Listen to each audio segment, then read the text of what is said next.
Selamat datang kembali di pembelajaran kimia. Ada baiknya sebelum kita memulai materi, kita berdoa terlebih dahulu. Materi yang akan kita pelajari pada pertemuan kali ini adalah pengaruh pH terhadap kelarutan. Sebelum membahas materi tentang pengaruh pH terhadap kelarutan, silahkan perhatikan baik-baik ketiga ilustrasi ini. Tolong hubungkan ketiga ilustrasi ini, kemudian ceritakan dengan bahasamu sendiri. Hubungkan ketiga ilustrasi ini dengan materi yang akan kita pelajari, yaitu pengaruh pH terhadap kelarutan. Nah, mari kita bahas uraian materi tentang pengaruh pH terhadap kelarutan. Seperti ilustrasi yang ditampilkan pada pembukaan video sebelumnya, dari situ kita melihat bahwa pengaruh pH terhadap kelarutan ditunjukkan pada pelarutan email gigi oleh asam.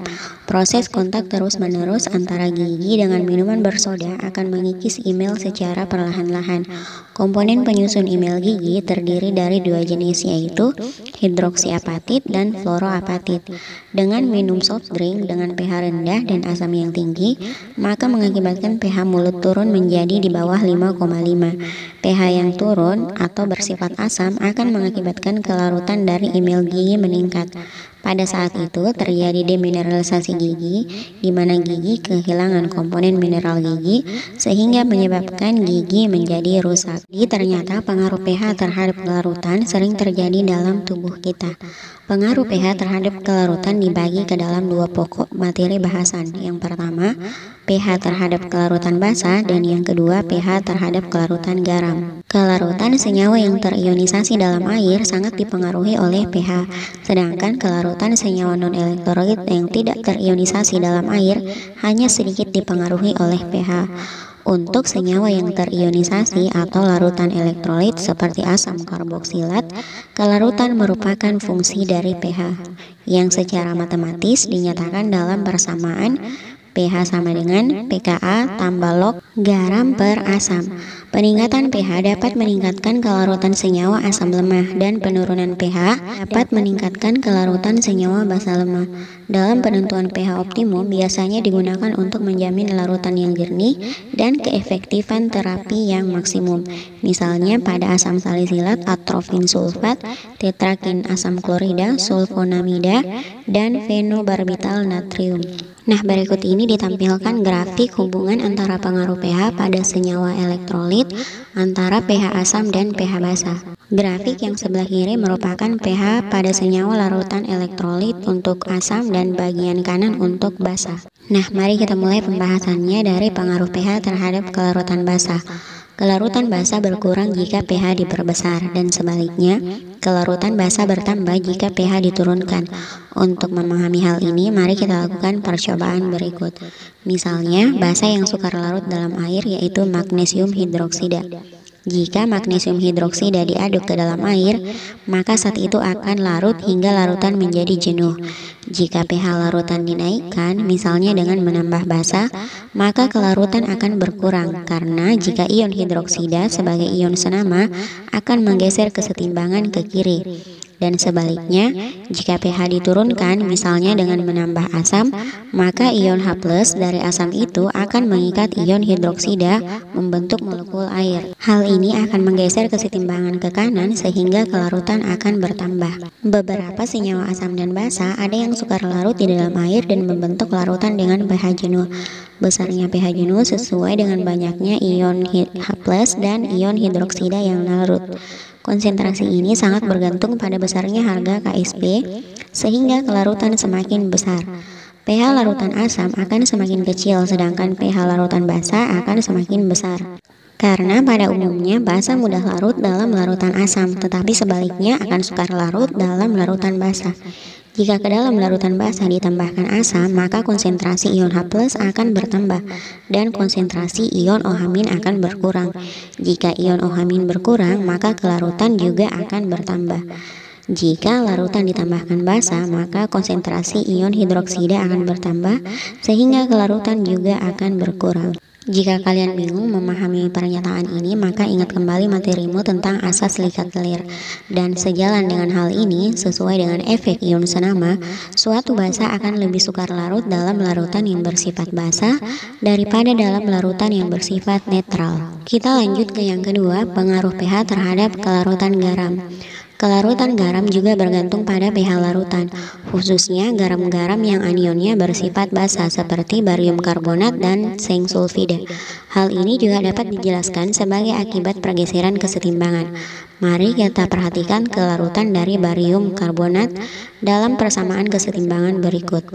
Jika dalam larutan ditambahkan suatu asam kuat atau pH-nya diturunkan, maka ion H+ akan mengikat ion karbonat membentuk hidrogen karbonat atau asam karbonat yang merupakan asam lemah. Asam karbonat ini kemudian akan terurai membentuk karbon dioksida dan air.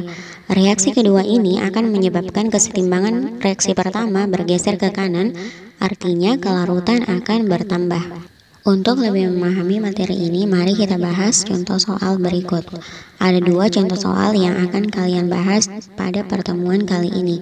Nah, kita mulai dari contoh soal yang pertama. Pada soal ini, kalian diminta untuk menentukan kelarutan magnesium hidroksida dalam Aquades atau air murni dan bagaimana kelarutannya dalam larutan yang pH-nya 12 atau yang bersifat basa. Nah, sebelum menjawab soal ini, ingat kembali materimu tentang cara mencari KSP dan cara membuat persamaan reaksi ionisasi.